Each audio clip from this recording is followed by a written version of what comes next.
Okay, so now we're talking about 1231. And this is one of those separately stated items that we had on the K1, was it or was it not? It was. Why do we have a whole binder on 1231? Well, there's a couple reasons. One is there are, from one sale transaction, the result of the gain can show up in not one spot on the return, not two spots on the return, not three spots on the return, but up to 4 spots. Fair?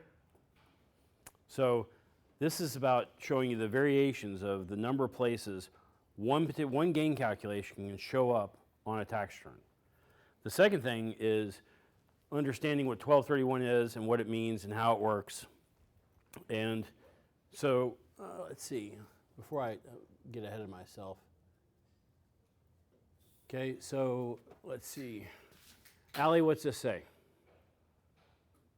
General rule, gain exceeds loss if A, the section 1231 gain for any taxable year exceeds B, the section 1231 loss for such taxable year. Such gain and losses shall be treated as long-term capital gains or long-term capital losses as the case may be. Okay, so does that sound a little bit like the netting that we were talking about earlier? Maybe. So Allie, who you want to call on? Chris? What's gains do not exceed losses? If A, the section 1231 gains for any taxable year do not exceed B, the section 1231 losses for such taxable year, such gains and losses shall not be treated as gains and losses from sales or exchanges of capital assets. Okay, did you just highlight that whole thing, Jackson? Yeah, basically. Okay, give me your green highlighter.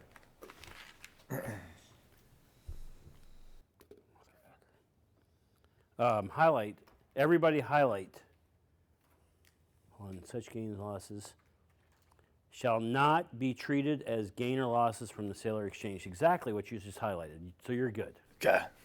Okay?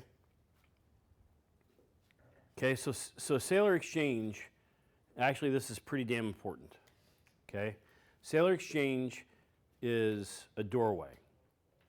Okay, it is something that helps Sam Diagnose.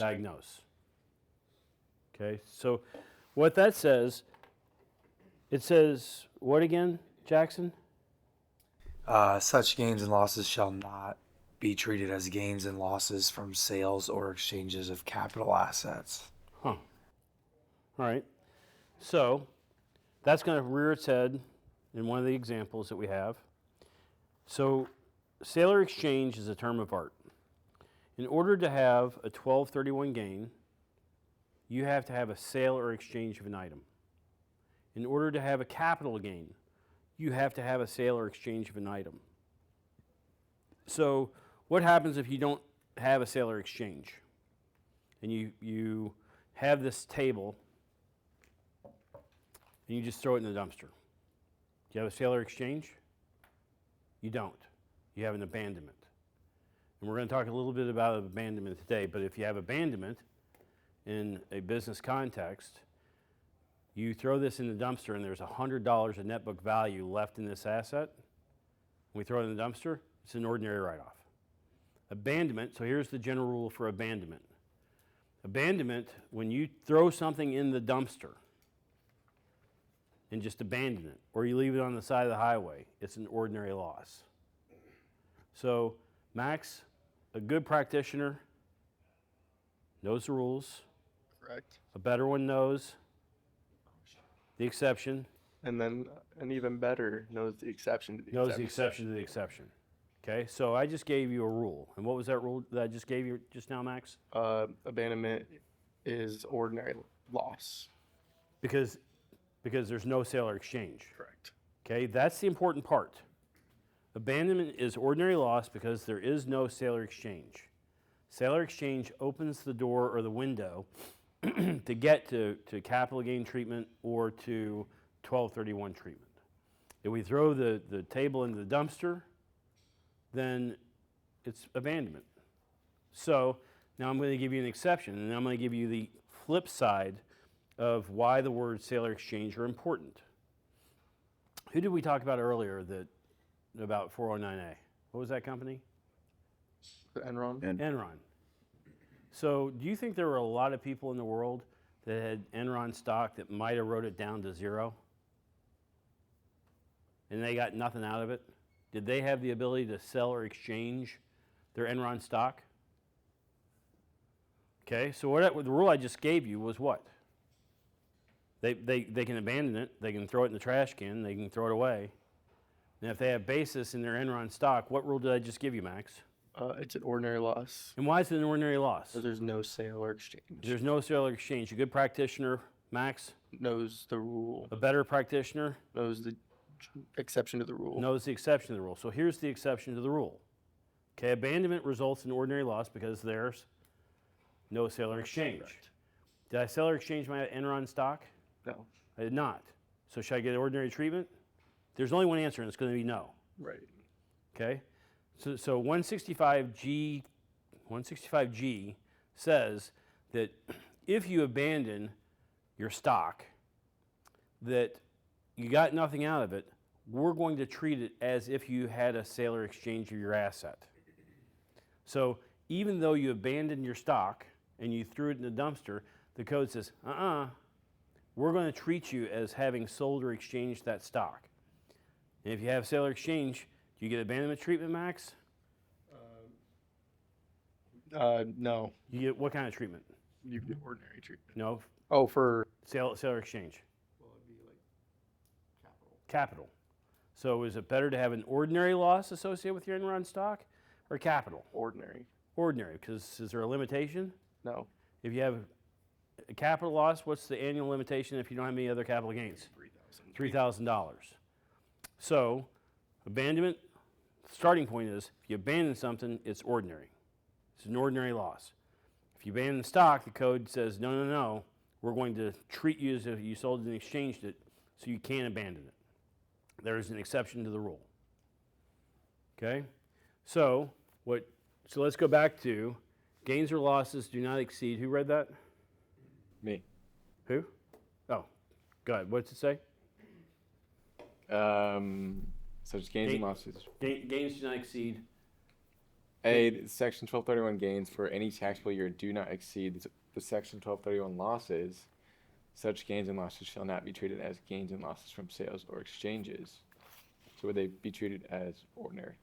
That's exactly what that's telling you. Yep. The fact that it's saying it's not treated as sale or exchange says you abandon it for purposes of this section and it's treated as ordinary. Okay? So Allie, what did A say? Where gains do exceed losses? Treat it as capital. Treated as capital. Okay? So when we go to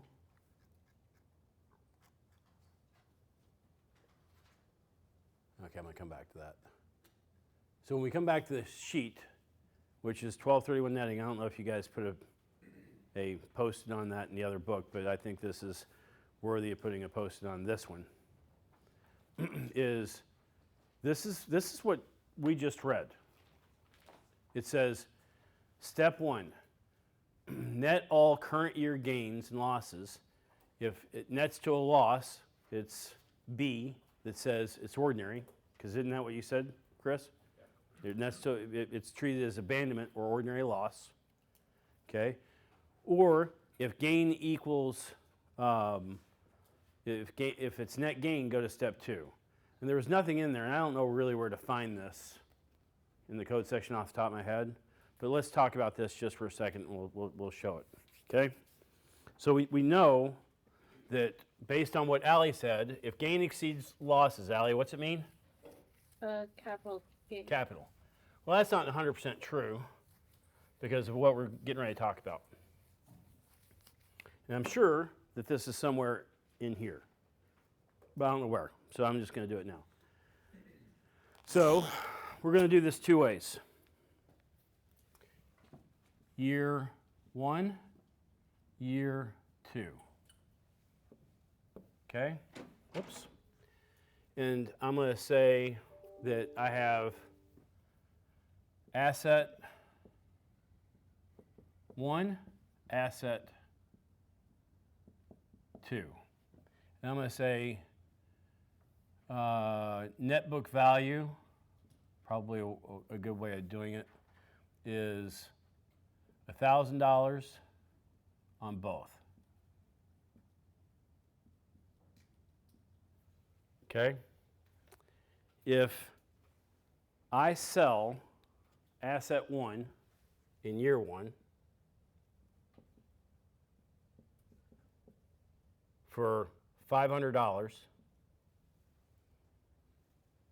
proceeds, what's my basis? CV? So I wasn't paying attention. That's all right. So let's do it again. Okay? I got year 1, year 2. I have asset 1 and asset 2. I have tax net book value of $1,000 in both those. I'm selling asset 1 in I'm going to change this to $2,000. Okay? If I sell it for $2,000, what's my basis? 1,000. 1,000. What's my gain? 1,000. So per Ali's rule, should my gain exceeds, I have a gain, correct? And that's the only activity I have. So in year 2, I sell asset 2 for $500. What's my basis? 1,000. 1,000. What's my gain or loss? Loss of 500. 500. According to Chris's rule, what's the character of that? Ordinary. How do you feel about that, Chris? Is it ordinary? It is.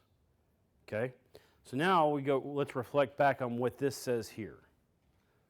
This says, in step 1, net all your gains and losses. If you have a net loss, then it's ordinary.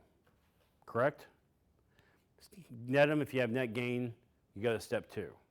We'll not worry about that just yet. Under the rules that we have set so far, we got a capital gain and an ordinary loss. And that is consistent with how the code section reads. But now we have to reflect on, well, wait a minute, if I have a net gain, go to step 2. I'm going to invert this for a second, and I'm going to change this to asset 2 and asset 1, and change this to 2,000 and this to 500.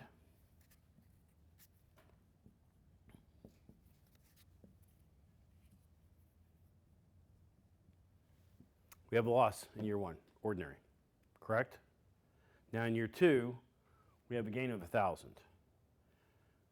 So it says go to step 2. So what's step 2 telling us that we need to do? Once current year net gain is determined, do I have any prior unrecaptured 1231 losses? And you have to look back for a period of 5 years. So in this case, I have year 1 and year 2. In year 1, I have a loss of $500. Okay?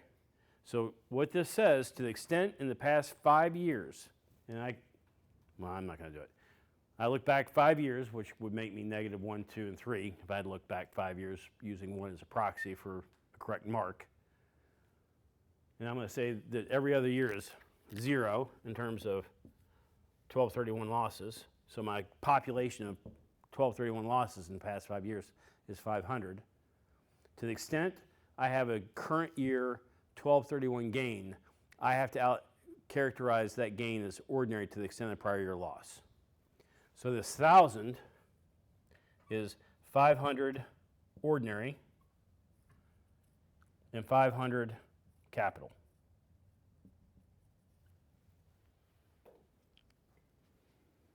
Okay, so step 1 is, I'm going to call it the Ali and Chris rule. To the extent you have 1231 gains exceeding losses, it's capital, except for the netting part that we just talked about.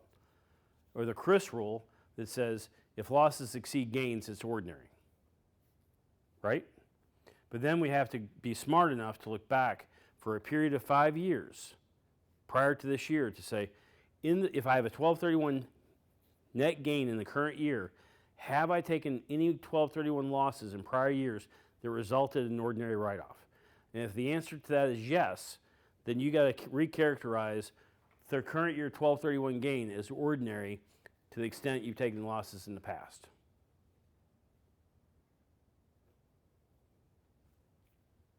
Okay, and if, in this case, in year 2, to the extent of the prior year loss 1231, it's ordinary, so 500. To the extent 1231 is more, it goes to 3, which is Schedule D. So 500 goes to Schedule D as capital, 500 is ordinary because in year 1 I had a $500 loss. Does anybody have any questions about that?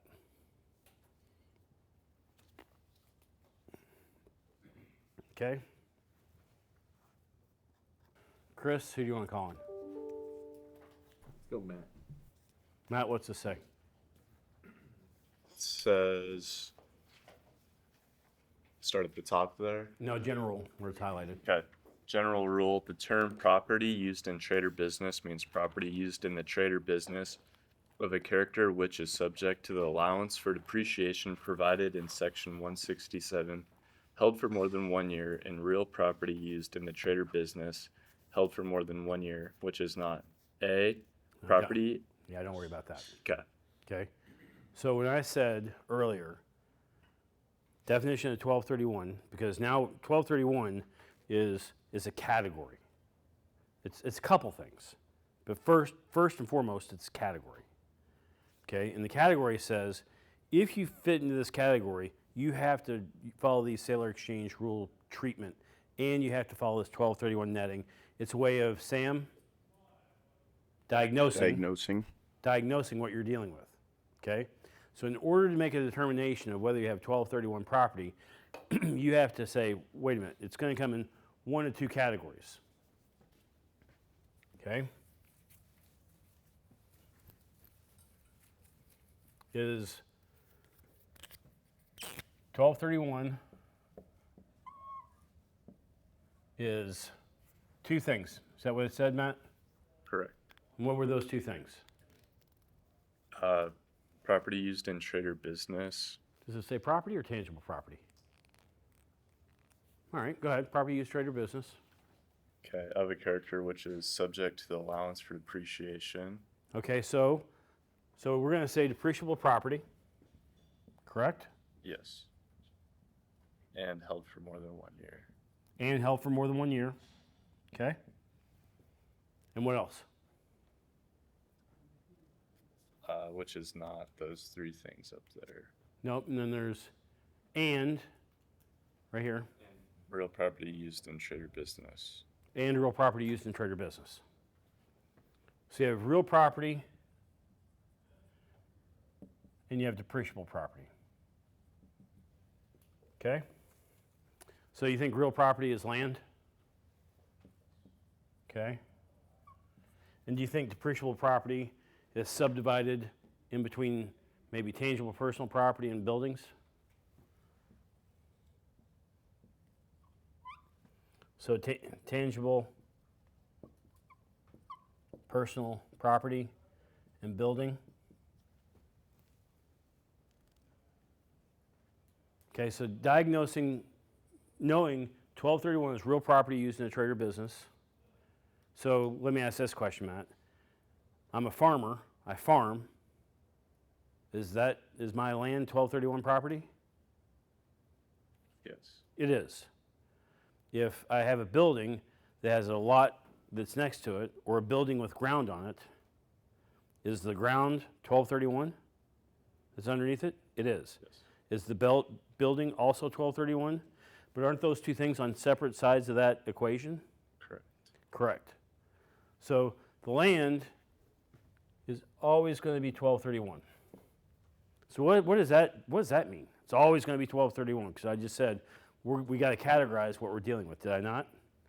And 1231 is a category. Well, it's something more than a category. So we're going to move on to the something more than a category because this helps you diagnose whether you have to run it through the 1231 rules. Okay? 1231 really, not really, in addition to being a category, it says, wait a minute, 1231 is a gateway. And you have 1245 and 1250. And under 1250, you have recaptured and unrecaptured. So if we use that over here, PP&E is 1245. Building is 1250 recaptured and unrecaptured. So why am I drawing this distinction? Okay? And we're going to get to this. This is going to be better. This is just the beginning of how we're going to analyze this. 1245 is going to be an ordinary income item. And we're going to tell you how we quantify 1245. 1250 could either be recaptured ordinary income item, unrecaptured. What did we say about unrecaptured 1250 earlier? What tax rate is inflicted on it, and what's the character? 25%. 25% Capital gain. in capital. Okay? So knowing the rules and how this gets bifurcated and segregated into the proper pieces is the trick. So the definition, Matt, who do you want to call in? Let's go Carter. Who? Carter. Carter? Carter, what if I say, can you tell me what a 1231 asset is by definition? What is it? Property used in the trade or business of a character which is subject to the allowance for depreciation provided in section 167, held for more than 1 year, and real property used in trade or business, held for more than 1 year. Okay? So, I mean, and the way I say it is depreciable property or real property used in a trade or business for greater than 1 year. Right? You heard me rattle that off pretty quickly earlier. And mine captures all of it, but it gets you there. Okay, so once we know that we're dealing with tangible personal property or real property used in a trade or business, let's see. Oh, you know what? Do you know how many years ago I actually put this together? Some of you may not have been born. Okay? So this is going to demonstrate, and for this section, this is, for everything we're talking about in this section, we're going to be talking about 1245. Okay? So 1245 is tangible personal property based on this, is it not? Okay, so this is tangible personal property used in the trade or business. So Carter, what are my fact pattern? What's my fact pattern up here? He's selling widgets. He purchased a piece of machinery for $100,000. After the second year, he decided to sell the machine, and then he's taken 2 years of depreciation on it for $38,000, and then the remaining net book value is $61,000 on the asset. That feels just about right. Okay. So in order to demonstrate, one of the things I said earlier is the gain can show up in multiple places in the return.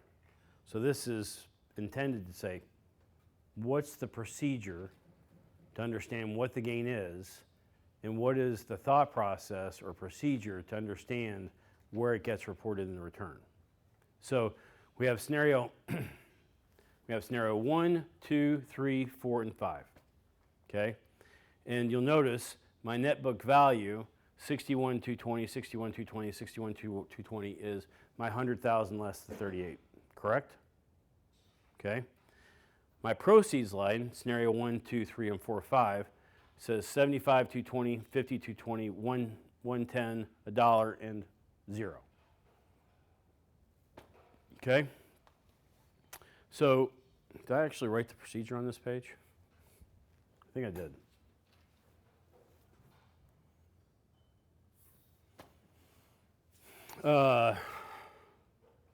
Allie, what's step 1?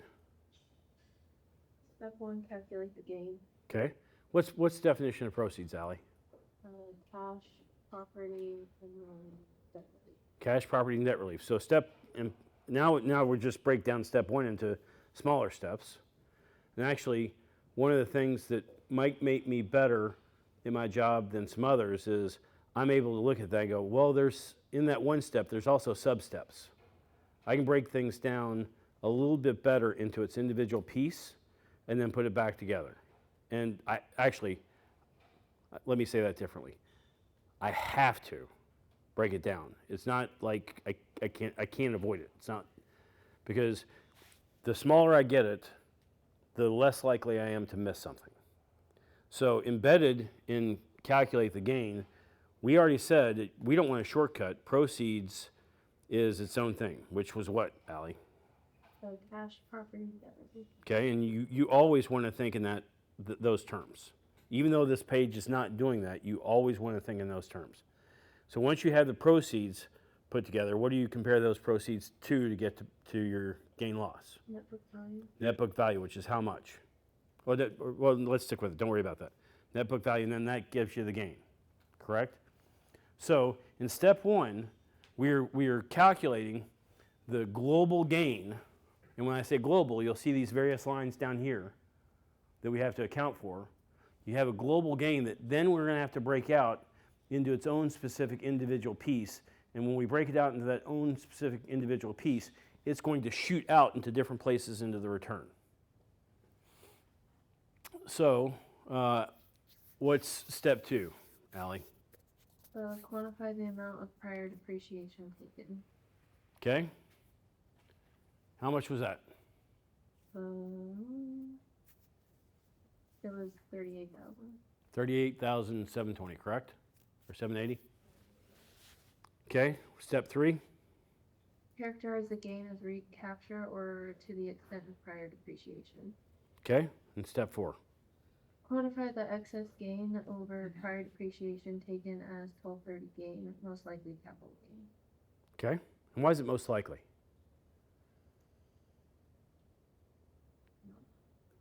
Undercaptured what? Personal funds. Undercaptured 1231. Going back to that $500 loss at the beginning, if it gets to net capital gain, net 1231, you always have to stop and ask the question, do I have any prior 1231 losses that are going to affect the character of that gain? I'm telling you, somebody in the firm, they had a call, said, hey, what's the tax on this $2 million? Well, it's $400,000. Well, they weren't smart enough to look back at the prior undercaptured 1231, which was $1 million, and that was not a good conversation to have. The tax was what it was, but it still was a surprise to the client that the number we gave them wasn't the number they paid. And they wouldn't plan anything differently, but it's still not a very happy moment. Okay? So we're going to do this quickly, and then we're going to do it slowly. All right? So scenario one, Allie, how much do we sell for? Sold it for 75,220. What's our net book value? 61,220. Okay? And our gain is? 14,000. Okay, so step one, we quantified the gain, did we not? How much was the gain? 14,000. What's step two? Step 2 is quantify the amount of prior depreciation taken. How much was our prior amount taken? It was 38,780. Okay? What's step three? Characterize the gain as recaptured to the extent of prior depreciation. Okay? So that is our gain bigger or smaller than our prior depreciation? Smaller. So that means that number fully is going to be recaptured as 1245 income. And going back to that 1231 netting, you have to get to 1231 before you even get to the netting part. We didn't even get to 1231 because 1245 is a gateway to get to 1231. To the extent of prior depreciation, you're never going to get to 1231. So the prior depreciation is 38,780. We're not going to sniff at, get to 1231 until 100% of that depreciation has been recaptured. Okay? So then we sell it in scenario two. CV, what's scenario 2? Scenario 2 had proceeds of 50,220, net book value of 61,220 for a gain of, or for a loss of 11,000. Okay? And if that's the only activity that we have in this year, is that capital or ordinary?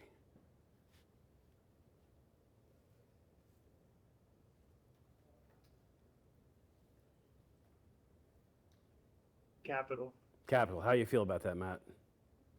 I would disagree. I think it's an ordinary loss. Why do you think it's ordinary?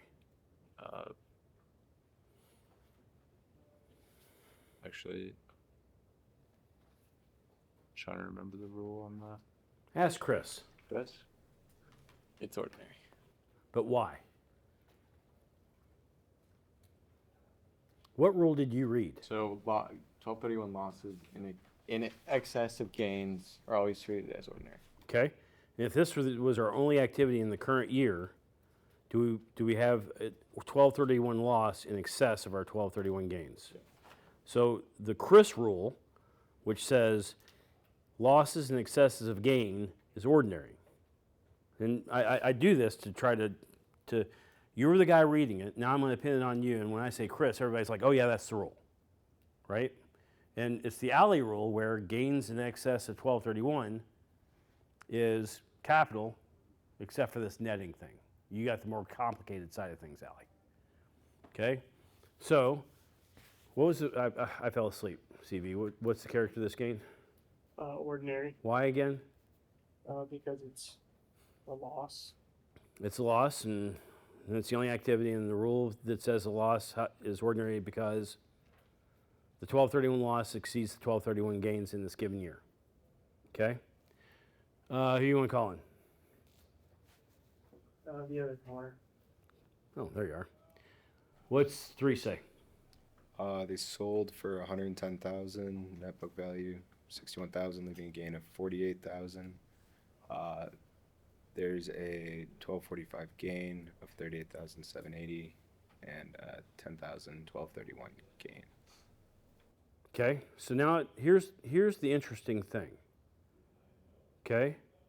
You okay? You're over there, you're ciphering, I can see it. I'm thinking. Go, what are you thinking? I'm just trying to remember what number is capital and what number is ordinary. But one is one, right?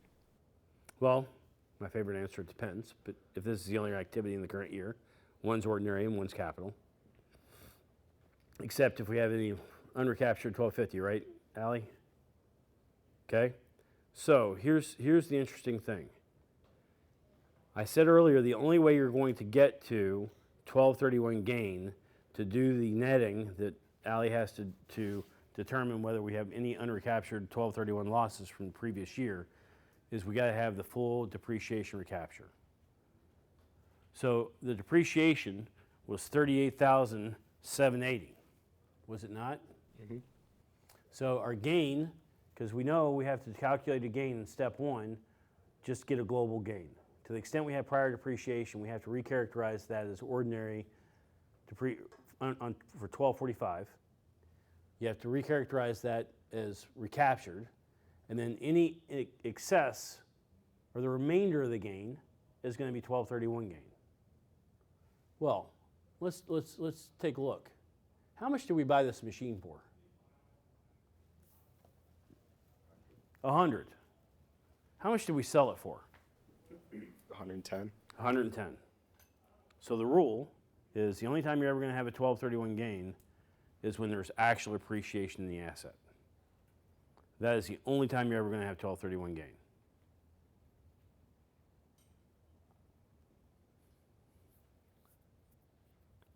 Connor, how often do you think a tangible piece of personal property is going to have 1231 gain associated with it? Very rarely. Very rarely. I mean, I don't know that I've ever seen it. But now, 1250, on the 1250 side, oh yeah, we'll have appreciation. You have a building that appreciates, it's a meaningful asset. A widget machine, not so much. Okay? Who you want to call in, Connor? Do Mr. Gilbert. What's 4? Scenario 4, so you're selling your, let's see, you have the net book value, and then you only get $1 in proceeds. So then that all goes into a net loss for 1231. I'm assuming that this is the only activity. What is the character of that loss? That's going to be an ordinary loss. And why is it ordinary? Since it's the only, there's no gains or it exceeds any gains, which there are none. Okay, so therefore it's ordinary. And you remember why we said it was ordinary? What was the magic words? When when losses exceed gains, or wait, When losses exceed gains, you actually highlighted it. Mhm. What were the magic words?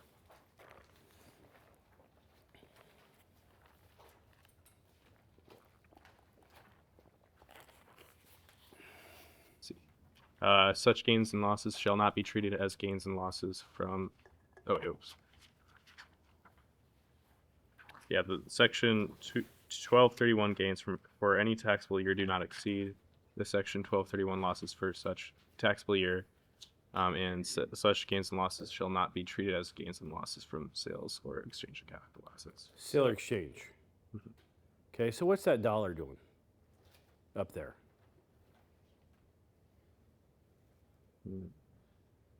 Did somebody give me something? Yes. They did. And did I give up the widget machine for $1? Is that a sale or exchange? Yes. It is. Well, let's do the next one. How much? Oh, well, first of all, how much is your ordinary loss in scenario 4? That would be the total 61. 61 what exactly? 61,219. 61,219. So what's happening in scenario 5? That's not a sale exchange, so it doesn't go into 1231. But what's the character of that? That's also an ordinary loss. It's also an ordinary loss. Okay? So the reason I'm bringing this up is we fuck this up all the time. And we do we not? We do. We do. And I try to beat people into submission. Do I have depreciation software on my machine? You personally? Yes. Probably not. Probably not. I don't. Okay? But people put things into the software and take things out of the software. And if we're not paying attention, okay, even though there's no proceeds in the system, it spits out as a 1231 loss. Why is that a problem? Because you got that carry forward for 5 years. Because you got that carry forward. We're doing a client a massive disservice by not paying attention and making sure that that's treated as ordinary in the system. Now, the sheer purpose of these two is to demonstrate the difference between sale or exchange of the dollar and the abandonment of 0, because my abandonment loss is 61,220. How much, Luke, was your sale or exchange? That would be $1 less. So Be $1 less. Boy, that feels just about the same, doesn't it?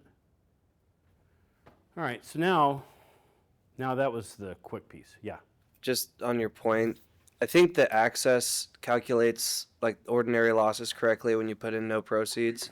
But to get it to work in fixed assets, you have to go into the sale, and then you have to hit, I think it's forced to part 2 of Form 4797, and then it'll put it in the right spot. And I'm talking about the depreciation of software. Yep. Because that's what is going to kick it out, and then that's going to be the thing that is informative potentially to the person putting in the access, Right. I think. Yes. So that's a great point, because I'm talking about the depreciation software. That's where the error starts, is in the depreciation software. Is there not an abandonment button when you're trying to put in the sale or abandonment? I don't know if. Well, I think that you hit either sold or scrap. I think that sold and scrapped is on the same tab, but then you have to hit forced part 2 of Form 4797. And what does that part 2 add? Just curious. That's where you want it on the return so that it shows up ordinary instead of on the 1231 section. And we're going to show that. Sweet. Okay, so that was, believe it or not, that was the fast way, because we're just talking about this conceptually.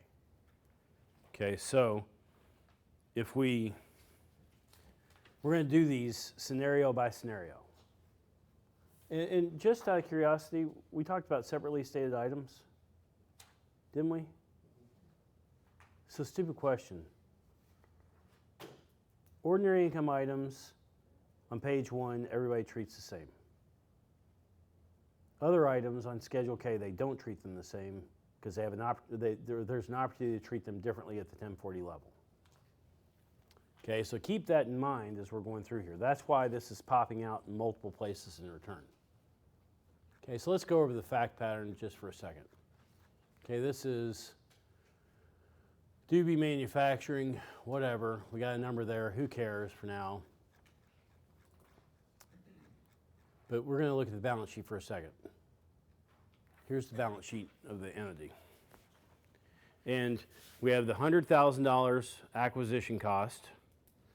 We have the $38,000 accumulated depreciation. We have the $61,220 of net book value. We have $10,000 of common stock, $90,000 of APIC, and we have $38,780 of negative retained earnings. Everybody got that? Okay. Then, how do I get rid of this? Anybody know?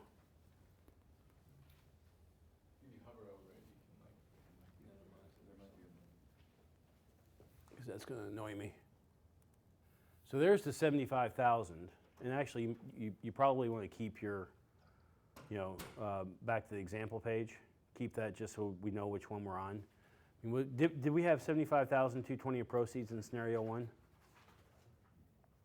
Yes. We did. How much cash do I have on this balance sheet? 75,220. I no longer have the machine, correct? And I have 24,780 of net income, which when I come down to my AAA section, I got negative 38. There's my 14. There's my 24. It all kind of ties out, correct? So 4797. Part 1 is sale or exchange property used in a trade or business, and involuntary conversion, and other than casualty, most property held more than 1 year. Why does it say most property? What the flip does that mean? No idea. Huh. Whatever. Okay, and then this is the part 2 that Trent was talking about for the abandonment. We'll get there. But then you have this page 2, which this is going to be for the sale of your depreciable property. So this is your building, this is your PP&E, this is everything. So line 1 of this is what's your proceeds? So this goes back to, Allie, what was step 1 on our procedure? It was calculate the gain, right? Okay, so this top part is just calculating the gain. What is my proceeds? 75,220. My original acquisition cost was 100. My depreciation was 38,780. My adjusted basis 61,220, which results in a $14,000 gain. Then line 25. This is now making you say, step 2, what line 25A says, what amount of depreciation did you take in the past? It's the 38,000. Is that what step 2 is, Allie? Yeah. Okay. What depreciation did I take in the past? 38,780. Then enter the smaller of 24, 14, or 25A, 38,780, which is 14. Okay, so this form does step 1, calculate the gain. Step 2 tells you how much is recaptured and how much is going to be 1231. And then it comes down here to the bottom of the page that says total gains allowed, and then you have to total up the amounts in 25B, G, C, whatever, whatever, and whatever. Okay? So 24 is right here, right? That's my total gain. So they're expecting you to take total gain down to 30, because you could have multiple assets that are being sold, correct? And you're going to have variations on recapture associated with those multiple assets. So it says quantify the total gain that's occurring up there. Then it says, all right, tell us what is recapture. And this allows you to compare and contrast what is 1231 versus not. Well, all this is being recaptured, which tells us that it comes over here. What's that say? Gain in infinity from line what? 31. What number is this over here? 31. Okay, so now that populates this form. This summary then captures that number, because it could, if it was bifurcated, just like what we said before, we have 500 of ordinary and 500 of whatever. No, that's bad. Forget that. That's not right. Just discard the whole comment. 14 goes here, then 1231 or 1245 recapture has nowhere else to go other than page 1, because ordinary recapture, 1245 recapture, nobody has the opportunity to treat it differently. Then it comes down here and then populates page 1 over on Schedule K. Okay, so that number, one gain loss, has popped up in the return, and we haven't even gotten complicated yet. 6 times in 6 different places. So then we go to 2.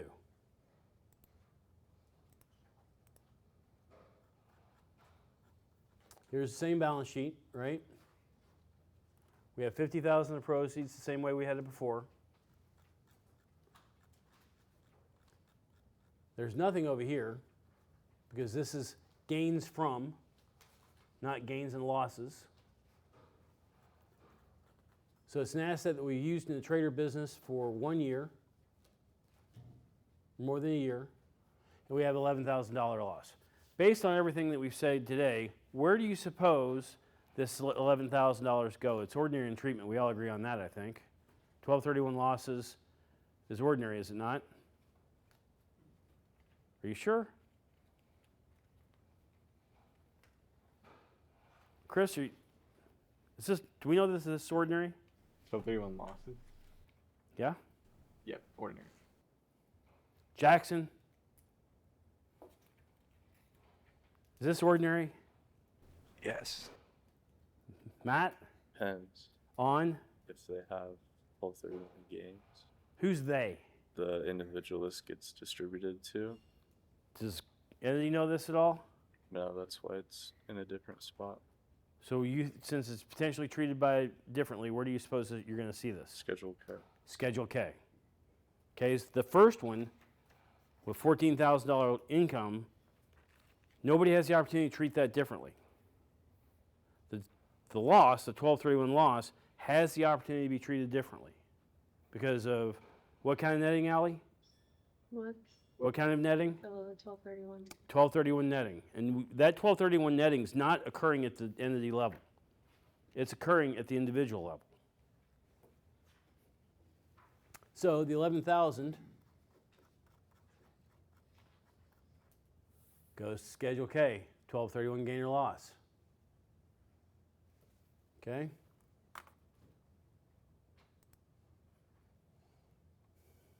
Three.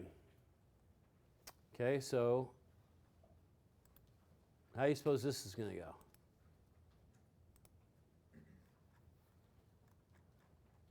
Okay, step 1 is we calculate our gain, correct? 110 versus net book value of 61,220, but we have original acquisition cost of 100,000, depreciation of 38,780. We have an overall gain in step 1 of 48,780. Right, CV? Okay, so now we've accomplished step 1. Step 2 is now we have to to discern how much of that is 1231 versus 1245. So then we have to go down to line 25 to say, hey, what depreciation was allowed or allowable? And remember how we talked about allowed and allowable the other day? If we were allowed to take bonus depreciation and didn't, they're still going to ding you for it from a basis perspective. We took 38,780. It says enter the smaller of line 24, which is 48,780, or 25A, which is 38,780. Jackson, which is smaller? The depreciation. The depreciation. So now we enter there 38,780, and then down below it says, hey, you have to sum up all this line, and you have to sum up all these lines that they told you. So the sum of all these lines is 48,780, is it not? Yes. The sum of all these lines happens to be 38,780, and then we have to populate the amounts below. Okay, so there's the 48,780, there's the 38,780, and then there's the 10. So before line 31 went to that part 2 on page 1, where do you suppose line 32 is going to go? Part 1. Okay? So the 38,780, my eyes are so damn bad I don't know what to do with myself. The 38,780, where does that go? Yeah, Page 1. page 1. Yep. The 10,000, That's going to go to Schedule K. that's going to go to Schedule K. Okay, so now we have a gain that's reported on page 2 of the 4797. Page 2 sends it to 2 spots on page 1 of 4797, and then those numbers go to page 1 of the return and Schedule K.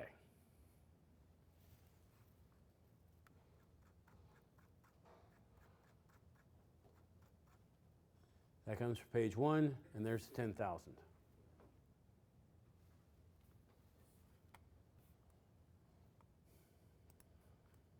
Okay? Then we have the 61, which goes, since it's lost, it goes to this page. The 61,000. Jackson goes where? Sorry, I lost you. Schedule K, though, I believe. It does. Max, how you feel about that? I feel good about that. CV?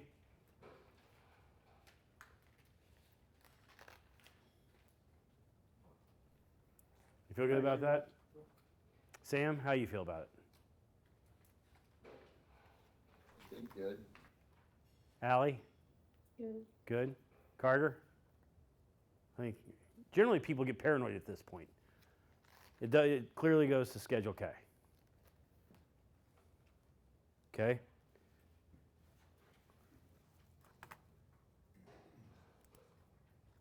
So then we have the abandonment.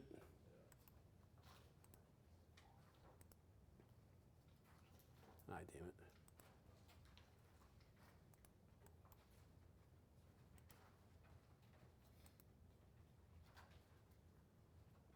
It goes on part two, ordinary gains or losses. And where do you suppose that goes? Page 1. Page 1. Because nobody would have the opportunity to treat that differently.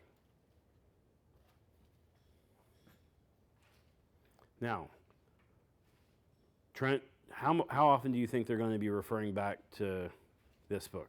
Quite often. People use this all the time.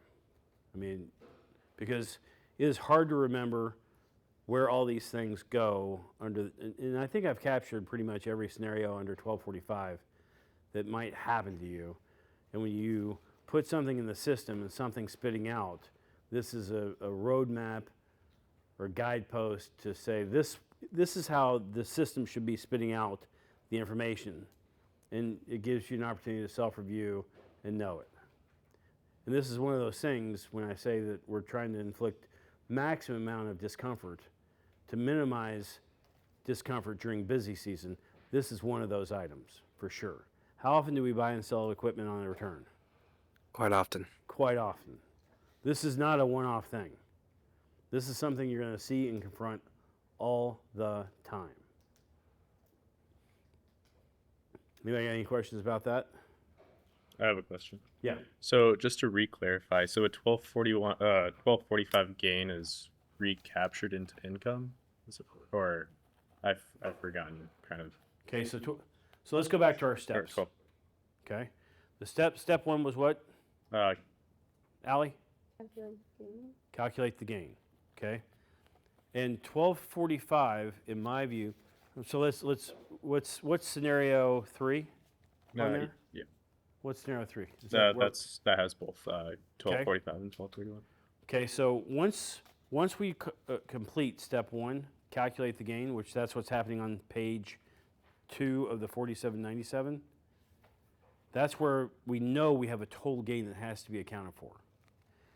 And in the third scenario, the only way you got to 1231 was by genuinely having appreciation, or 110,000 of fair value versus 100 acquisition cost, is 1231. So 1245, the methodology is I got 48,000 whatever of gain. 3878 or It's 48, right? 48,780 is the total. gain. First thing you got to do is what's my past depreciation, and all that's going to be ordinary income. That's going to go to page 1 of the return, and then the 10 is 1231, and that's going to go to Schedule K. Now I don't know if I answered your question or not. No, that did. And Okay. so then in that scenario, do you have to like, for tax planning, do you have to make sure with like section 179 and all that, like if you know you're going to sell an asset or you know it's going to be appreciating, like do you want to take less depreciation on that? Or so you don't have like an ordinary income? Well, if you're going to be selling it next year, Mhm. I mean, that might be worthy of discussion. But the only time the most common is, what are tax rates going to do? Because in general, as a good tax professional, you want to defer income and accelerate expense. And when that gets flipped on its head is when tax rates are going up in the next year. In that case, you want to accelerate income and defer expense, because you get a maximum amount of utilization out of your expense if the tax rate's higher in the following year if you defer it. You get the maximum amount of damage to your income if you report it in the year with less tax rates. So, all right, let's see. Any questions? Now this next part's harder. Okay, so let me ask a question. What category of assets did we just talk about?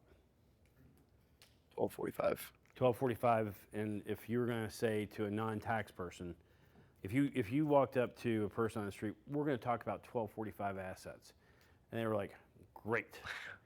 I would say tangible personal property, but that's not a great.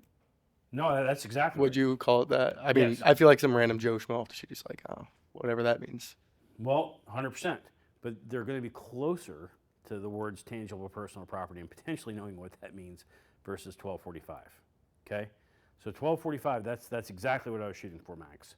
Tangible personal property, 1245 is tangible personal property. So what is the other bucket that we have to contend with? 1250 And what's in 1250? buildings. Under buildings, there were two possible treatments or classifications for the depreciation. What was it? Recapture, unrecaptured. Recaptured, unrecaptured. So how does one go about quantifying recaptured versus unrecaptured? And what does that even mean? Does anybody know what that means? I didn't know for years, honestly. Okay. I hate this.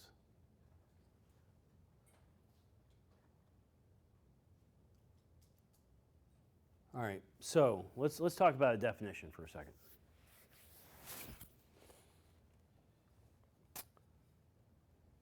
not definition. Let's talk about procedure or the way we interact. Let's see. Who gets picked on the least here by vote? Jackson. Is it really Jackson? Jackson's got the first vote. Jackson, will you concur with that? I disagree. I think Okay. I talk a decent amount. Okay, who do you think then? I don't know. Honestly, Connor maybe. Yeah. Uh-oh, Connor, this is trending poorly. Is everybody going to throw Connor under the bus here? Yep. I'll jump, Oh, jump on the pile. is that what's happening? CB, do you feel that way? Allie? I think so. I think so. Share the same name. Come on. Wow. Well, this is easy. I think this is easy. Okay, is when you have a residential real estate property or you have an office building, do you know the number of years it gets depreciated over? Isn't one like 27 and a half? And Yep, the other's like 30 or 35? 39. 30. Okay, close enough. And when you depreciate it, does it go under makers and accelerated, or is there an alternative?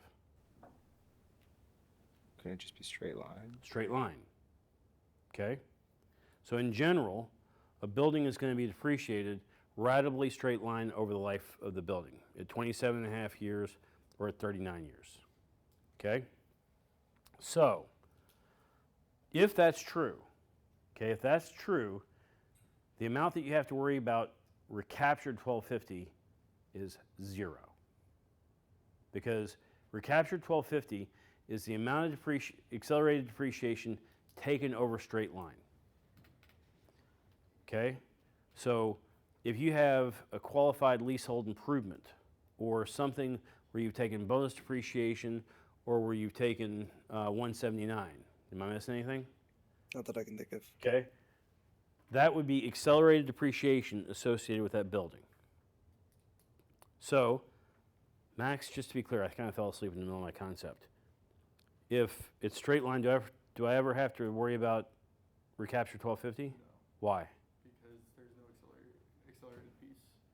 How you feel about that, Luke? Yeah, pretty good. You feel pretty good? Yeah. Allie? Yeah. You feel good about that? Okay. So, if I have straight line, there is no recaptured 1250. So we're going to compare and contrast for a second because this one blew my mind. So if I have a widget machine and I take bonus depreciation on that widget machine and I sell it 20 years from now, the acquisition cost was $100,000. We took the full $100,000 depreciation from bonus perspective and we sell it for 50. Based on what we just did, how much is my 1245 gain? 50. And what's that taxed as? Ordinary. Okay? Now, what's weird about 1250 is that if I buy a building for $100,000 and I take bonus depreciation on that building for $100,000 and it has a 39-year life, and I get to the end of the 39-year life, and I sell it for $50,000. How much is my my recaptured 1250? 150. Do what? Is it 150? I bought it for 100. Took bonus, net book value year one to 0, which is ridiculous. That wouldn't happen. Get to the 39th year, because it's a 39-year property. I choose that for a specific reason. You get the 39th year, and you sell the building for 50. How much is my recaptured 1250? Shouldn't have any. Would it be 0? How do you draw that conclusion? Because it should, it should, regardless of if it's accelerated or not, there shouldn't be any depreciation remaining, or there shouldn't be any net book value remaining. Correct. Well, from what perspective?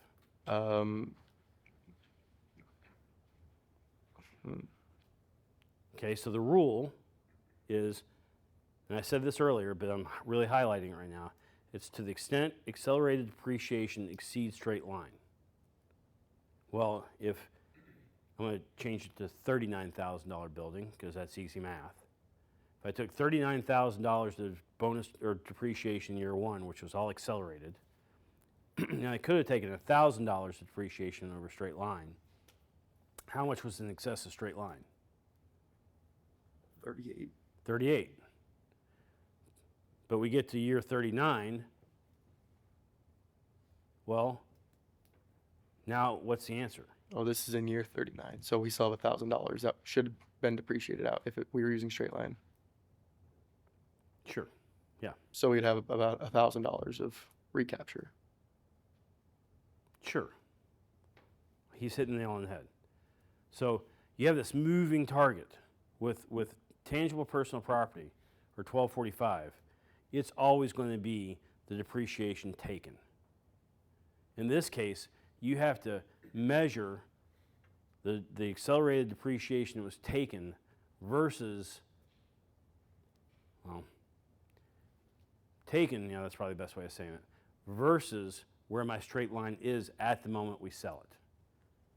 So it's a moving target, where 1245 is just a known. So in this case, I'm saying that I have a building with an acquisition cost of $1 million, and I have accumulated depreciation of $8,330, and how I arrived at these numbers, I'll never know. Net book value at $991.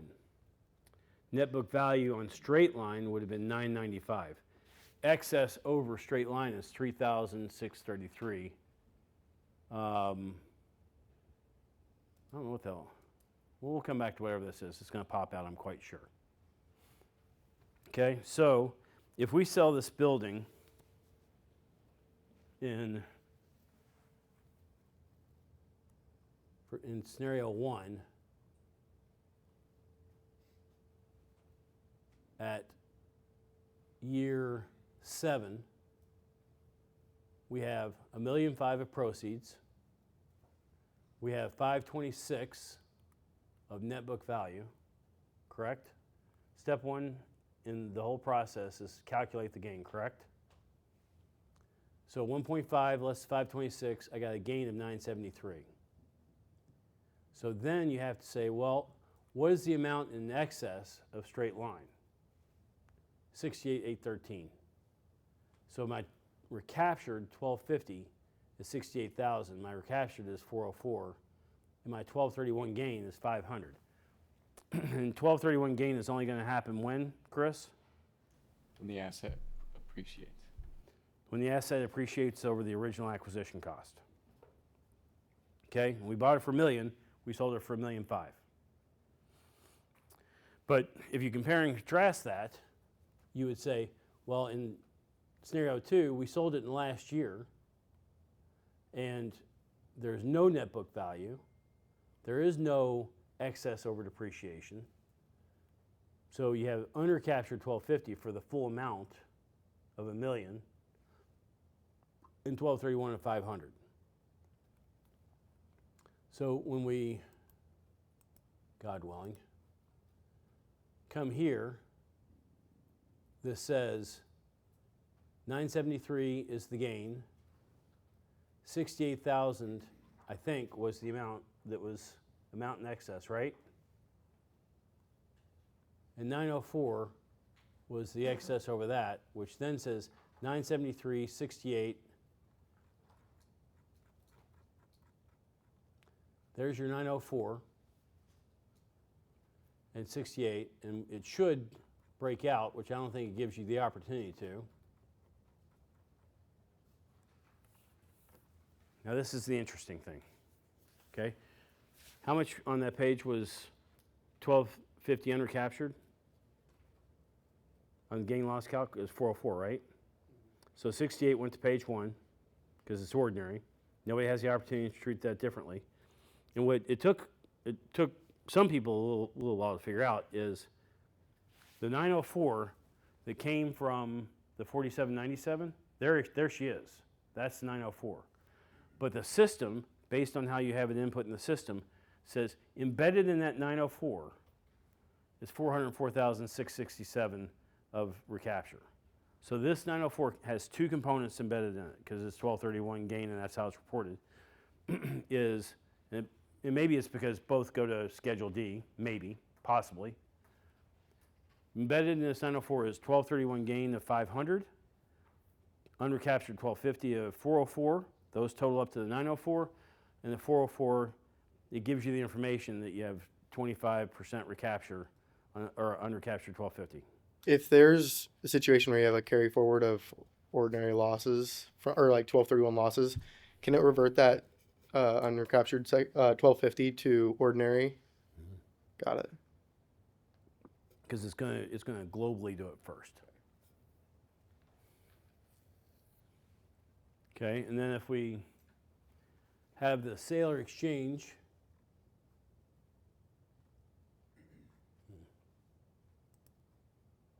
that's not where I want it to go.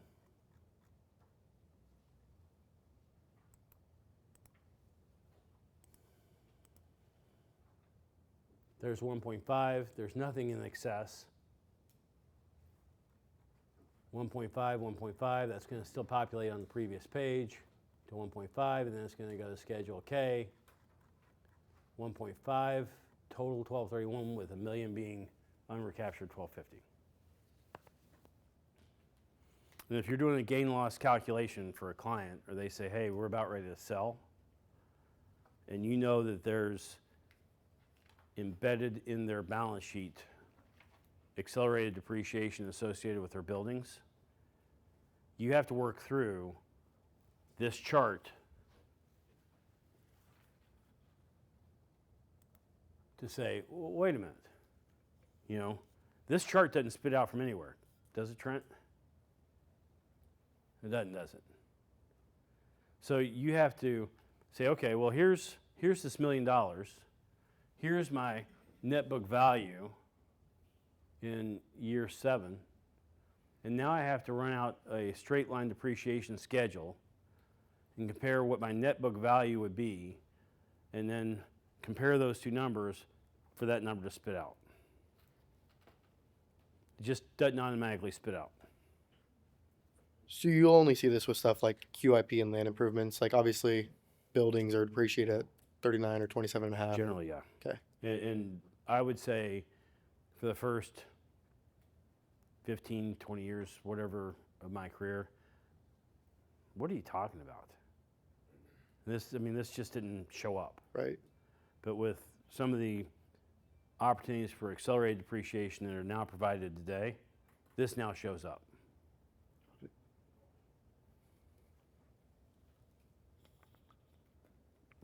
Do you guys have any questions about 1231?